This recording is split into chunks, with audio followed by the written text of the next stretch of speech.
So, this is part one of our Principles of Animation unit. And the principles of animation are really what's going to teach you how to make things move both realistically and with gravity. So, in order to do that, we need to learn different animation principles. These are very different than the principles of design that we might use in 2D and 3D art. These principles are meant specifically for time. And one thing, probably the most important thing to understand about timing and animation is that exaggeration, really intense exaggeration, is basically a critical component. If you try to make things perfect or try to make things look like they are in really real life, then your animations are not actually going to read. You have to incredibly exaggerate your animations in order to give them a lifelike sense of weight. So I have my animation that we're going to be doing in this video, which is the bouncing ball. It's always the first thing I have people start with. And I want you to really look at it as it's looping. Look how, if you can see on these frames, these ones are incredibly exaggerated. The ball right here is really stretching out. And then once it hits the ground, we're going to look at it in a second, but it's squashing. It's actually changing its shape almost entirely. So again, this is going to lead to a lot of other stuff. This is not just animating a bouncing ball. This could be a character jumping up and down in space. It could be a character's face squashing and stretching as they talk. But this principle, squash and stretch, is the fundamental one that interlocks with everything else in animation. And if you remember one thing about animation, it's going to be this principle. So, a couple things I just want to kind of talk about for the Procreate animation setup is that Procreate is good for what's called GIF style animations. So these are pretty popular with like memes online. It's a beautiful software to work in, but you're limited to working without sound and you're limited to about 250 frames. So this is great for learning animation and practicing it. But it's not great once we get into like sound work because we can't have sound timed with it. You always have sound before you actually have anything animated, typically if you're timing it to sound. So this is great for learning, and it's great because we can use the Apple Pencil. It gives you a lot of control, and it's a really quick way to learn animations. That's why we're using it for this unit. All right, so let's talk about the Procreate setup. This is called the Animation Assist, and these are actually my layers. So I'm actually going to pause that for a second. Now, I'm not flipping through all these layers to draw this in, but that's essentially how Procreate works for this GIF style of animation. It turns our layer panel into the Animation Assist panel.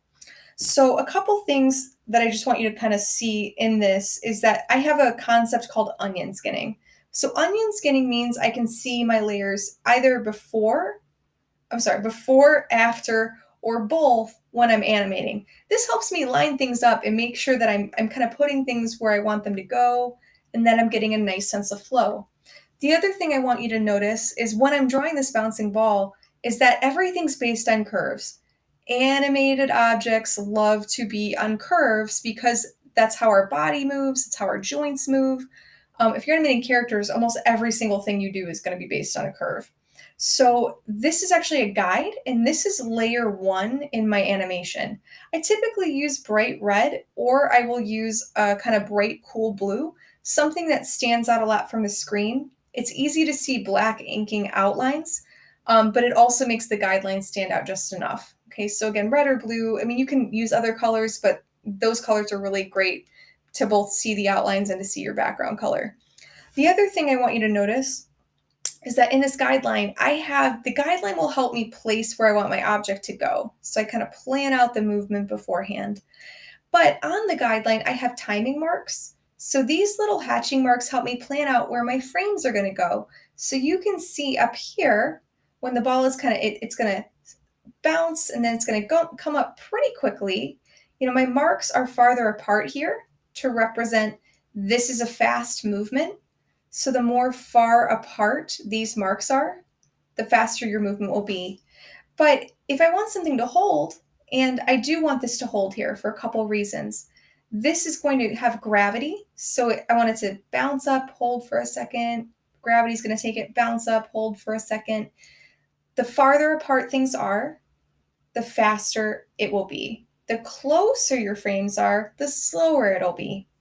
The last thing I have on my guide layer is I always, always, always have in the corner of my screen, I always have a proportional drawing of what I am animating. So if I'm a character, this is a character. This is just a bouncing ball, so I have the ball in proportion. This is incredibly important because as you animate, you will get faster and looser even in just one session, and you will typically skew the proportions. Typically, they will go larger. So I notice having this on the side of my screen just reminds me the ball will always maintain these volumetric proportions. It will never be larger or never be smaller than this volume. Okay. All right. So we're going to get set up now. So I'm going to go to my gallery and I'm going to show you how to make this into a document. So for this one, we don't need it to be based on inches. We need this to be based on pixels. So I'm going to create a new canvas, and this is going to be a very specific size. I'm going to go to pixels and I'm going to do 1280 by 720. Okay, so 1280 by 720. This is a form of HD video, and you can see I have 250 layers, which is going to be as many frames as I can create in this animation. And animations typically are 12 to 24 frames a second. 12 is kind of slow, 24 is more standard. So this is going to end up being about 10 seconds of animation, which is perfect for practice. All right, I'm going to go to create. And this is a widescreen format of HD. There's also full screen. So just so you know, it's meant to be a longer document right here. All right. The first thing I'm going to do is I'm going to create my guideline just on layer 1. And I'm going to do it in, I'll do it in blue this time. So it's usually like, I like to use like a cool blue color. Really any of the inking pens are fine. But for this, you want to make sure you're really comfortable. So I might like turn the iPad and get it in a really comfortable position. You don't want to go either too thick or too thin. I mean, everybody's style's a little different, but you don't want it to be so thick that you can't add articulation into the mark. And you don't want it to be so thin that you can't see it. So I'm kind of choosing something in between. So I'm going to do 3, and then I'm going to have it kind of bounce off the screen. So animation's really fluid. This is just an exercise. I could, I'm just going to make it kind of roll off after that one. But I am trying to make it kind of even this arc, for the most part, kind of match. So I do spend a lot of time just kind of getting the guidelines. That makes a little bit more sense. I spend a lot of time organizing my guidelines. It's something that beginner animators sometimes just don't want to spend enough time on. All right, so once I'm putting these marks in, I'm going to go, it's going to hold for a second, then it's going to get faster and faster. Really, this is going to be the fastest point. So I'm going to make this one even more exaggerated than what I just showed you. I'm going to make this one hold a little bit longer too, just so you can see a different sense of timing. So it's going to bounce up quick, hold, bounce down quick, hold. And sometimes I'll veer from these a little bit as I animate, but I do want it to be pretty much correct. So I'm doing this quite fast because this is a demo, but again, it's slow, fast, slow, fast. Some people, if I'm doing something really specific, I'll even number my frames. That's just another thing you can do. And the last thing I want to do is put that little image of the ball, the size that I want it to be on the side. If you want to fill this in, you can. That is definitely an option. I would prefer, though, for you guys to try to draw this because we're on the iPad, so you can get really nice control. It doesn't even matter if it's like perfectly, like don't feel like every frame has to be perfect. I used to think that with animation. This can just be like, as long as you got it decently connected, that's going to animate just fine. But working with line work will help us when we do characters. So I'd really recommend just doing the line work for this animation. All right, the next thing we're going to do is we got our setup. And this is going to be a very similar setup for all of our animations. I'm going to click on Animation Assist. Now, if you don't see this, you don't have the updates. That just means we need to update your iPad, which is very easy to do. And once I turn that on, you will see this little menu down here. So there's a play icon, and then there's a setting, and there's add frame. So what I'm going to do first is I'm just going to show you what's under settings. So I could change the frame for a second. Now, these are just practice animations, so I'm probably going to keep them closer to 12. But if I was doing full animation, most animation is at 24 frames a second. Doesn't mean you have to animate all 24 frames. In most animation programs that are professional, you animate just on what's called twos, so that's every 12 frames. But the extra frames are helpful for fast motions, so I'm going to just keep it on 12 for right now. I want to have onion skin on in general. This will let me see. This is basically like tracing paper, so you can see the before and after. I'm just going to keep it at 50%.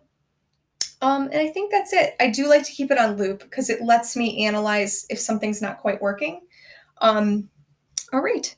So the first thing I'm going to do is on my timeline, I see a little icon of layer 1. And I am going to click background. So I'm going to toggle that background thing on. You'll notice it'll turn blue. That way, this will be under all my frames. So they have a foreground option and a background option. That means the background is great for guides, so that'll always stay there. I kind of just tend to work up with layers, but you can add frames here. So I could click add frame, or I could just keep clicking plus. So it doesn't matter adding a frame or clicking that do the same thing. All right, so I'm going to start over here, and on my, I usually actually leave one frame blank when I'm doing this, just so it kind of starts off the page. And keeping in mind the ball size is in the upper right corner, it is going to maintain its shape for these first couple frames. And I am trying to center the ball in general kind of over it. Now it's going to start just, I'm actually going to keep clicking add frame because otherwise I have to open the layers panel every time. So I'm starting just to make it go a little faster, starting to stretch. And I'm going to actually add one more frame in here. Now that's probably too much volume. As it gets longer, as it stretches, it's going to get thinner. So that's what I mean by keeping the volume. Like this would be keeping the volume and this would be keeping the volume. It's just, I can't do this. Or I can't do like this because that's too wide of a volume. It should stay about the same. All right, one trick to doing this though, and I can make this even wider if I wanted to, is that right before it touches the ground, I'm going to make it almost touch. So I'm going to make this one get really thin for a second. And, I do think I'm going to make my original layer just a little bit lighter. Just a little bit. Okay, so it's easier to see. I'm gonna go if you ever have to move the frames or you want to go back to where you were at. All right, so that's that's about to touch the ground. So I could just have it squash and then stretch and keep going. But instead, I'm gonna actually make this take its time. So that's one option where this would be the next frame, and then this would be the next frame, and it just keeps going. But again, it's an art form, so you can kind of have some fun with this. I'm actually gonna have it take a second to change its shape. I'm going to make this a really long squash.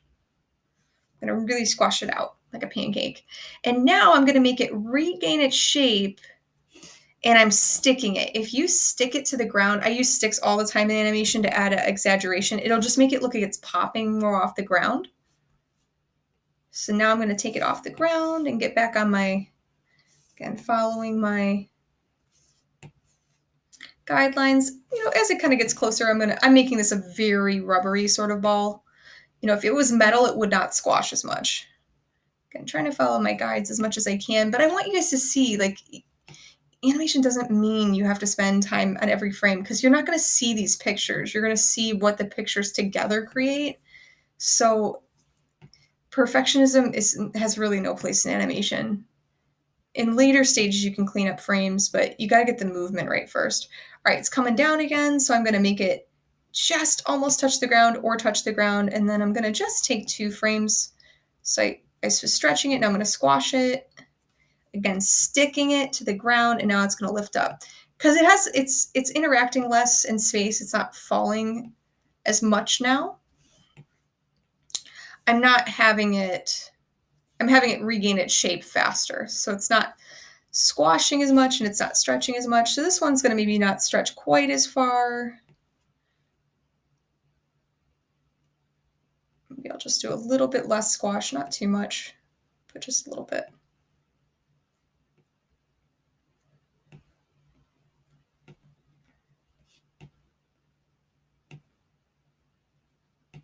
And this one I have to squash a little bit, and then it's going to roll off the page.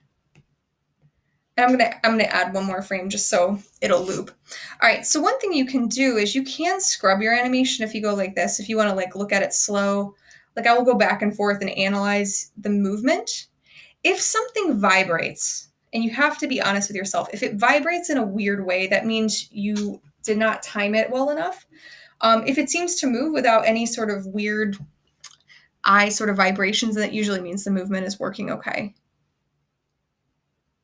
Yeah, so this one I made a little, I think right here, and I'll show you how to fix something if you need to. I think overall that's working. I really like this first part. I like how loose it is. I'll show you if I wanted to up the setting to 24. It's the same animation, but you can see it just a different frame rate. I do think this part probably goes a little bit fast. So if you just click on it, it'll stop the animation. So if I wanted to like add a frame, like I feel like right here, I probably want one more frame there. So I'm going to just click add frame, and then I can just add another guy in there. If I wanted to add two more, I don't know if I need two more right there. I can kind of scrub it. I think I like that a little bit better. So yeah, that's how you do the bouncing ball and squash and stretch.